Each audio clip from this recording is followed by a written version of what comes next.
My girlfriend has told me to raise the camera a little bit, raise my computer, so I have done that. So hopefully this is a better perspective. Artist Journal, October 17th, 2022, in very warm Berlin today. My name is Adrian Pocobelli, artist reporter, AI user. I recently rediscovered. I've been using AI tools for like years. And why some of you might find this funny and why I find it funny is because we've been having a huge discussion. Some of the new subscribers might not be aware of it, but we've been having a discussion over like 30 episodes here, maybe more, since September. And this thing's been coming out daily about just AI and what it means and trying to have a very fair-minded, interesting discussion. What I forgot to mention, and then we'll come back to Ed's work here, Ed Marola. So I've been using a tool on my phone, like some sort of AI art drawing tool since like at least 2018, which is kind of funny. Bubba picked up one of these works here at Tempelhof, kite flying at Tempelhof, the park. And I was like, cool, a sale. I'd kind of forgotten about this series, Portraits and Landscapes, that I was putting out on Versum, but now that Versum works are available, and I was looking, I was like, AI-powered photo drawing. That's right. And then so this whole series, like I use an AI tool, and it's just a tool I use. It's not like the final product. It's just a step in the process. 210 weeks ago, October 3rd, 2018, I already had I was trying to make iterations. I think I'd been using it for a year or two before that. So it's just kind of funny. So lest you should think that I'm anti-AI at any point, and then I was looking at this series, and I actually use it for this series as well, the Nostalgia Studies series. It's a crucial part of this process for these works, and I had simply forgotten about it because I use that tool, it's just one of the tools I use, but it is like an algorithm. You can put the settings. And I use my iPhone 6S for it. I keep my iPhone 6S, as an archive, because I made a lot of art on it, but for that process specifically, because I like how it comes out on that iPhone. Maybe because it's lower res, I don't know. It just works better. So all to say, all kind of hilarious. And so lest you should ever think I'm anti-AI, I've been using it for years. I was surprised to learn, thanks to Bubba's purchase. So anyways, let's get on with it. Ed Marola, very interesting work here. As you might know, I'm kind of obsessed with this idea of news art and an art of the present. And so here we have it, this headline of "We all saw it," the kids putting the tomato soup on the Van Gogh. Ed had his commentary here, so I just find this kind of work interesting. More from a potential point of view of where this kind of artwork can go. Because again, look at the turnaround time. Look at how fast this was. This came out yesterday. The headline was on Friday. So it can be put together very quickly in the digital world. As we know from AI art and just digital art in general, can be done pretty quickly and shipped out and sold as the work. Not just here's a picture of the painting I did super quickly this weekend. You can buy the work and have it in your collection in a matter of hours after the headline comes out. And again, this idea of news artists is something that to me, it's just something I'm very obsessed with. So when I see Ed doing work like this, and he had his own commentary. We saw that with Minta too, just in, not in obvious ways, but in kind of just vague directions vague moves in that direction. So he has his commentary here too, Just Stop Art. So I guess the commentary is, and their hands are glued to the wall with his trademark sort of, pretty simple faces, which is trademark for him. Well, that's what I love about Ed. It's unapologetically his own style. He's not trying, that's what he wants to do there. And you really learn to love it. I guess the commentary here is they're trashing the art in order to make their point. I think it was Just Stop Oil is the News photo and the protest slogan. And so he's put Just Stop Art as destroying the art is what they're doing. So interesting. I just find the whole news art idea, again, artist reporter here, Robert Rauschenberg, this is an idea that I think has to come back, because when that comes back, art will be so relevant, at least that sort of like, and there's a million ways to make art for a million different reasons, but a news art, a real-time response is something I'm obsessed by, which I've been trying to do and continue to do. I was doing it yesterday, just experimenting. And so anyway, I don't want to take too long on that, but that was a very important idea that I'm going to come back to. And I was glad to see Ed working on it. A quick shout out to Chi Moscow Jackson, who is the reason you're watching this right now. He has a show going on, but it was his comment, I believe. There are two people. When I did an audio version of this show just once as like, okay, let's just put something out. And on that audio podcast, I said, maybe I should do YouTube. And I think it was Chi Moscow's like, yeah, definitely do YouTube. And I was like, oh, someone listened to this. And he's like, yeah, keep going. There are two people.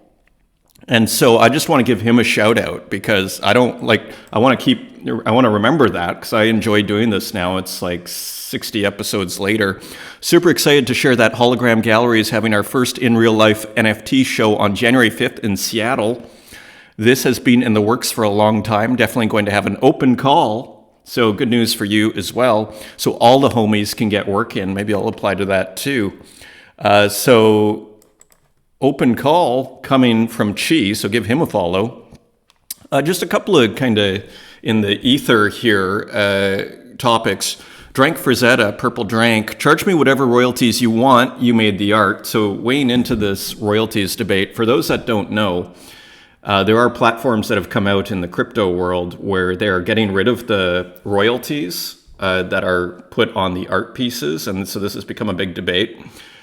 I think it's lame that the debate is being had at all. And kind of, to me, I mean, just my personal take on this. I mean, Farouk had his take. I'll share Farouk's take and I'll share mine. Farouk, also from Rug Radio, the most annoying part about the royalty conversation isn't that we are having it. It's that people starting it and having it don't actually care about anything else but raising more money at the expense of the culture this community is building. I actually do find it's annoying that it's being had, because to me, it kind of, one of the best PR things about crypto is this royalty, ability that NFTs have, and that artists can be fairly compensated and all this sort of thing. So I am actually, like, the whole debate itself, I think is lame and kind of shows a kind of selfishness of the crypto world. It's so obsessed with money. And that's one of the big criticisms that non-crypto people think when they see, it's just, to me, it's just like, we're going to get rid of the royalties. And it's just, to me, it's just like it's not even a debate. Like, it's just kind of lame, and sure, I'm an artist, so I have my interests and whatever. But yeah, I mean, it's kind of back to, we were saying yesterday, we were talking about having self-respect. And this actually kind of goes into that whole debate, which is and something I didn't mention yesterday is, where does self-respect come from? It comes from values. It comes from having values and sticking to those values and going, you know what, at a certain point, I'm off the train, or like some people in extreme situations are willing to die for their values. So values are important. And when people start having the debate about, oh, should we keep royalties or not? To me, it's just like, where are the values here?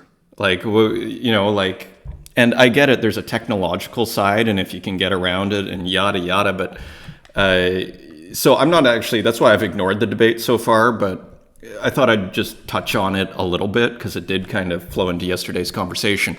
Measureless had something that we've been talking about, a comment here as well, before we get into art, which is this idea of the FX hash dominating your object profile. Just putting it out there, and this might be a niche one, but on object.com, is there any desire for the Creations tab to have a folder option in which you could visually group a project, almost like our curation idea we were having yesterday?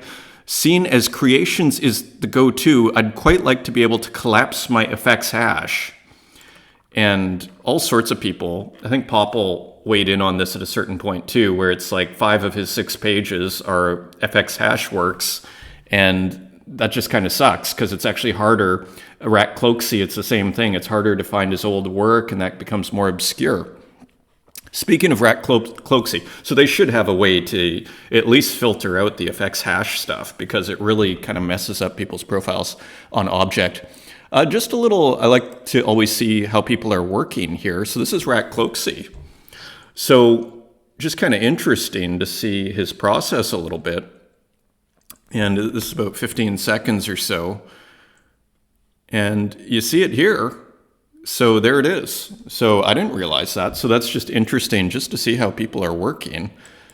Continuing on, looking forward to his new work coming out. And look at how much 0009's work went for. The super rare bot, $3,000, 2.3 ETH. So big congrats to his Genesis work on super rare, to 0009's Genesis work. There were a lot of bidders. And also, back to our cross-chain, Yuri JJJJ got another offer. So now it's up to 0.4 for his Genesis work. So, I mean, that's $524. So just very interesting. We've looked at this pixel artist before. I think it's Japanese. And they put out just their pixel art on a t-shirt. So that looks really cool. I think this is the artist. He was saying, I translated the tweet. I think this is a coffee shop owner. And just a really interesting pixel artist. Looks great on the t-shirt. Maybe you can order that from Japan. I don't know what shipping is these days. But anyways, just wanted to highlight that. Thought that was cool. And this is just like from, fast food punks. But I just thought this was visually interesting. Why hasn't McDonald's done this yet? Like, the pixelation of their logo looks totally awesome. Maybe they already have, okay? So over to artwork, Dan Control. I think this sold out, actually. See, that was for 2, now it's 12. Okay, so Dentures with his trademark gradient style here. I love the background. It's kind of haunting, this still life. He continues to turn my head and just impress. So that edition of 10 sold out within a day and now is selling for 12. And see the little boy atomic bomb? That's going for 25 and that also sold out. And you look at his market, it is doing quite well. Like most of it is selling out here and on secondaries. So nice work there. We've been covering Dan Control for a while. And he's also doing well on Foundation, and these are really cool works. GM with another sale on Foundation. Thank you for collecting Assault. Dear Jeezy likes TO. Let me just turn off the ringer here. So a really nice work. Gradients and everything, kind of medieval work from Dan Control on Foundation. Now, here was how much it went for. Assault for 0.3 ETH. So just a nice, another very respectable sale. I mean, 0.3 is what, maybe $400 or something now. So impressive. Tradscape has a new work. Let's just hit play here. Looks like an octopus. Haircutting octopus. Oh no, a surgeon. This looks like a surgeon. So just wild, wild work from Tradscape, as usual. This is still available, I think. Really cool music. Usually he makes the music, if not always. The music to this podcast, or video podcast, this show is Tradscape's Buy for 10, edition of 20. There are 15 left, so you still have time. So this is part of that new series called Animal Occupation, and he had this other one, which is I guess that's a crow with some, interesting hands. Spagels Maskinen has a new work from the Abnormal series. So this one sold out right away. So retro technology. So very, very nice. Old computer in the background.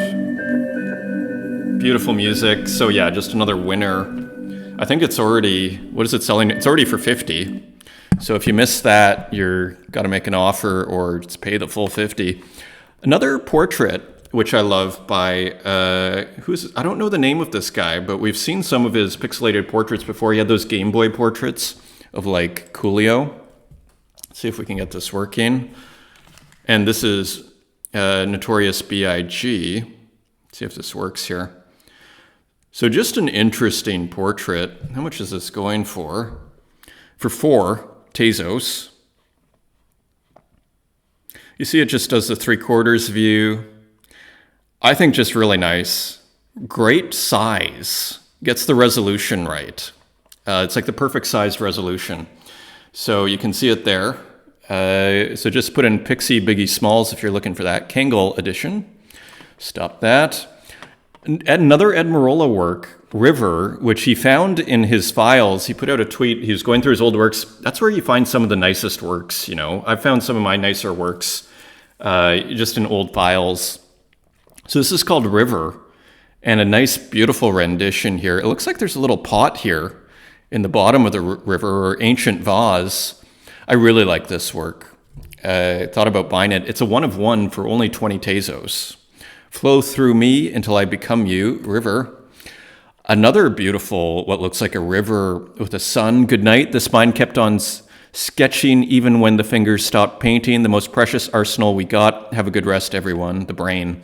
So this is by Michael Micasso. This hasn't minted, as far as I know, but love the color. The color makes it for me. Just a really beautiful pixel work. This has been minted. Endurance. This is 325, and it looks like just a rock, sort of part of his nature series here. And continuing on, we have more of these works by Byte by Bit, these, which I find super interesting. A nebula, the Stingray Nebula, 1 of 1, available for 9 Tezos. Okay. There is another one, Planet Pixel, Helix Nebula. I love this series. And again, they're not expensive and they are 1 of 1s. And he is using retro tools, as I like to call them, PC Paint 3.1, 1988. And you can see that in action. So he showed the work in progress. You can see the tools here. So probably using an emulator or something over here. Continuing on, a beautiful work that I just saw on Twitter. It's not new, but a just original take on Mickey Mouse, which seems to have that Japanese woodcut sort of look to it, right? From like the late 19th century. Like Hakusai is not the guy, but there's a guy that did a bunch of erotic drawings that are in this style. Japanese, really famous. You can find them at the library. They're not too risque, but they are risque. Nalta Nia. So he's like, just looking at my old works. And yeah, so that one really stood out. Artist that I've never seen before, Turkarak. And I thought this was just interesting. Kind of reminded me of this other artist that we'd been looking at, Ezra Eslin. So we'll go back. So one of these illustrator artists, top secret meeting of the Association of Businessmen who want to wear pink shoes. And what is going on here? Buy for 5. There's only 2. None have sold. So very low edition. Pretty reasonably priced. Just an interesting illustrator.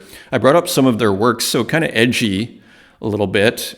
So yeah, just interesting, kind of undiscovered artist, I'd say, for the most part.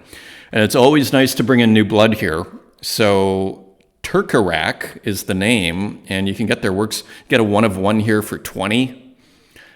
So yeah, pretty cheap. And here's Ezra Eslin putting out a Good Morning Waldo. So you might know Where's Waldo.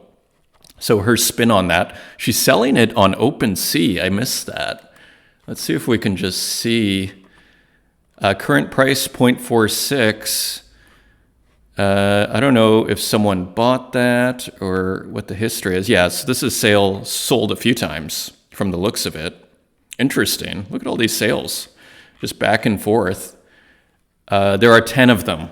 Okay, so that explains it. So just kind of an interesting work here. A play on Where's Waldo, and you see her typical kind of death and destruction. You see someone lit on fire at the beach here.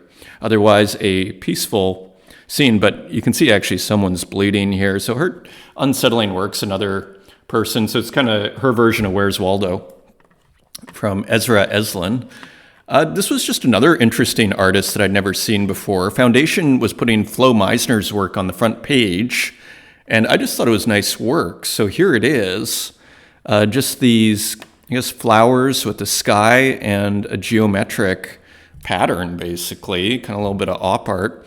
Here's the expanded version, a heart, a cross, a skull, just in these little boxes. I wonder if we have, last sold for 0.3 ETH, pretty respectable, 4,000 by 5,000.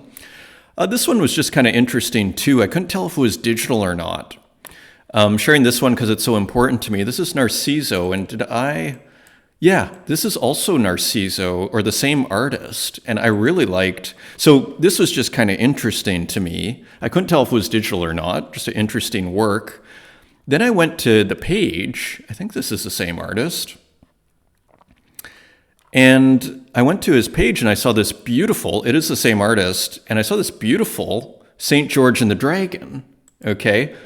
And so you saw the original there by Raphael. This is a beautiful rendition. Again, I can't tell if this is physical or not. I would like to know. It kind of looks like, when you look at the cape, it actually looks digital because it's so clean. Because if this is digital, I kind of want to buy this. It's an edition of 10 for 2 Tezos. I may just buy it anyway. It's a very nice rendition. So that is the original. I've done my own. Just in passing. So this is on Super Rare. This is probably my second biggest sale here, $5,000, $5,150. And that's sold to who? Bip Bip.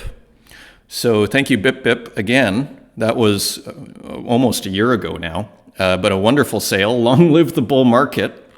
More physical work here before we go into AI. Delcante Draws, just another beautiful work from her. This looks like marker, almost, end-colored pencils. The delegate is in town. You see these small people rolling out the red carpet for what looks like the Disco Queen or the Disco King. Sum so she has a new series called New Generation Art Studios. We were talking about this, computers in the art studio. So she has a new series now, based on this, so you can buy it for $3, big computer, literally every day of mine. And so maybe I'll have to pick this up because I really like this idea of a new take on the artist studio with a big computer and just like what it looks like today, because it has changed and it's kind of like a classic theme.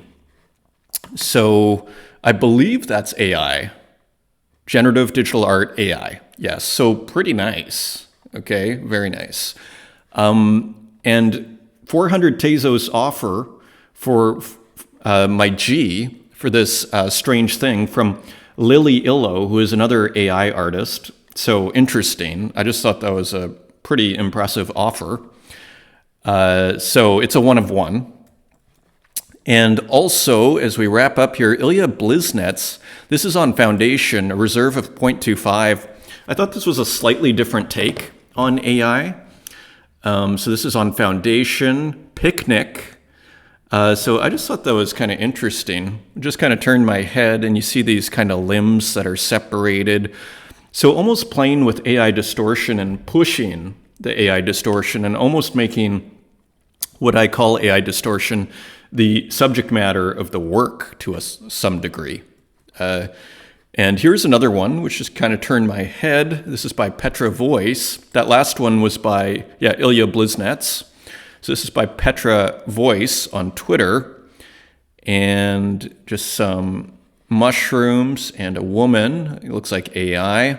This one was quite nice. I've never heard of this person. So you see how these AI artists can come out of nowhere, but we have seen this style a little bit with Freakin' Hell. It's really reminiscent of Freakin' Hell. Kirill Shulgin X, and it looks like Shulgin is the name here.